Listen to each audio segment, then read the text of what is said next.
الرباط مدينة الأنوار، عاصمة الريادة والحضارة والتاريخ، قطب حضاري ورافعة للتنمية، تحولت إلى مدينة تضج حيوية وبهاء ونماء، وتسير على خطى العواصم العالمية من خلال برنامج تنمية الرباط الذي أطلق عليه جلالة الملك حفظه الله مدينة الأنوار، عاصمة المغرب الثقافية. بدأت ثمار الرباط عاصمة الأنوار تظهر في البنيات الثقافية والتحتية بتثمين الموروث الثقافي والحضاري. هكذا تبدو الرباط بساكنتها وروادها وضيوفها. كانت محطة عبور، فأصبحت مدينة استقرار وإنجاز لمشاريع اقتصادية واجتماعية كبرى. وتسعى منهجية سياسة القرب الملكية إلى بلوغ عدة غايات، أساسها تحقيق مداخيل مستدامة وجعل مختلف الفضاءات والمحطات النموذجية التضامنية منصات للتجارة الرائجة والتسويق الناجح.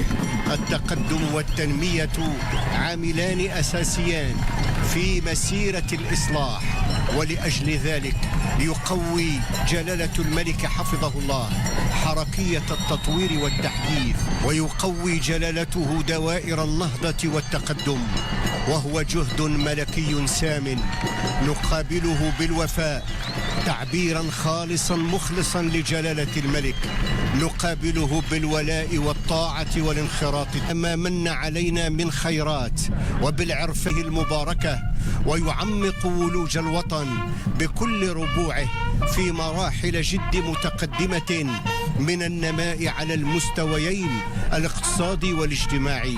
نقابله بالدعاء إلى الله أن يتولى جلالة الملك بنصره وتوفيقه، وأن يحفظ على الدوام تلك اللحمة من فيض المشاعر والأحاسيس التي ربطت قلوب المغاربة بجلالة الملك وسواعد أبناء الشعب المغربي بأوراش الإصلاح التي يتبناها جلالة الملك حفظه الله. وعلى هامش حفل التدشين وبعين المكان اتقاه الله على تدشين المحطة الطرقية الجديدة للرباط، وهو مشروع يهيكل المدخل الجنوبي لمدينة الرباط، يساهم في تحديث قطاع النقل بين المدن على مستوى عاصمة المملكة، وكذا تعزيز إشعاع صورة المدينة وتعزيز جاذبيتها. تتوفر المحطة الطرقية الجديدة للرباط على 46 رصيفا لحافلات نقل المسافرين، وموقفا لركن الحافلات لمدة طويلة 22 مكانا في مقابل 38 رصيفا بالمحطة الطرقية القديمة القامرة. وبإمكان المحطة الطرقية الجديدة التي تتوفر أيضا على موقف خارجي للسيارات وسيارات الأجرة ومنطقة للإنزال والتوقف المؤقت، فضلا عن فضاءات للإطعام ومحلات تجارية بإمكانها استقبال أزيد من 10,000 مسافر يوميا في مقابل 6,000 مسافر بالنسبة للمحطة القديمة. كما تحتضن مركزا تجاريا يضم 40 محلا تجاريا، فيما لم تتوفر محطة القامرة سوى على 15 محلا.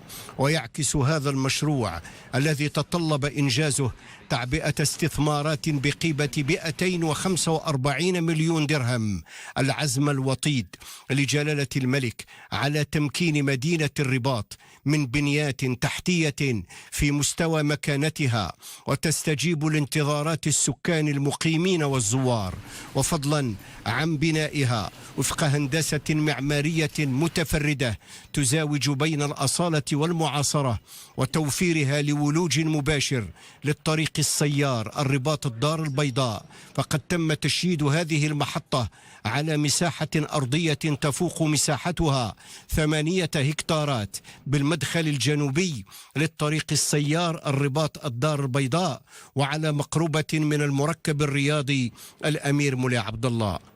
وتستجيب المحطة الطرقية لضوابط معمارية حديثة تتيح تثمين الفضاءات الداخلية من أجل تدبير سلس لحركة المسافرين وتعزيز جاذبية المحيط الخارجي وضمان مقومات الأمن والسلامة وجودة الخدمات.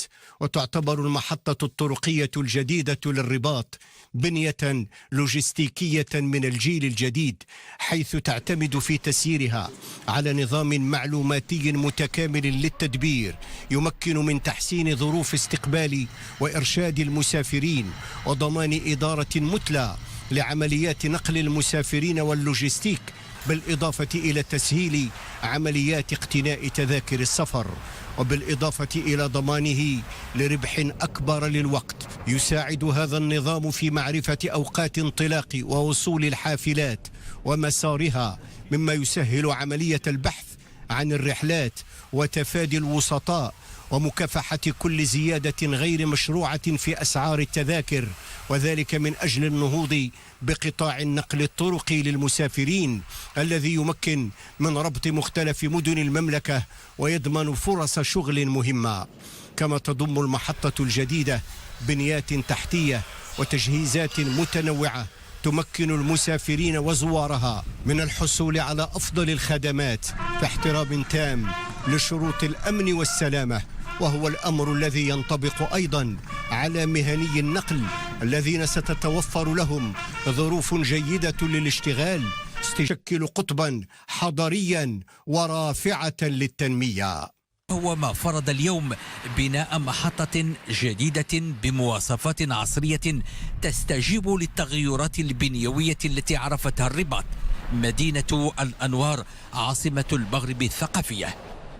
وتتميز المحطة الطرقية الجديدة باعتمادها نظاما معلوماتيا متكاملا لتدبير شؤون المحطة بطريقة احترافية تمكن من خدمة وإرشاد المسافرين وتسهيل وصول ومغادرة مختلف الحافلات. المسافرين كذلك عندهم واحد الدخول اللي هو سلس المحطة اللي كيسمح لهم، كاين مجموعة ديال الطرق باش أنه يتم الاقتناء ديال التذكرة، يا إما تذكرة عبر الشباك الإلكتروني بالنسبة للناس اللي كيستعملوا الشباك الإلكتروني، والناس اللي ما كيستعملوش الشباك الإلكتروني غادي يكونوا مأطرين من طرف الموظفين ديال الشركة ديال التسيير، ولا يمكن لهم يدوزوا الطريقه الثانيه هو انهم ياخذوا التذكره ديالهم مباشره من الشبابيك.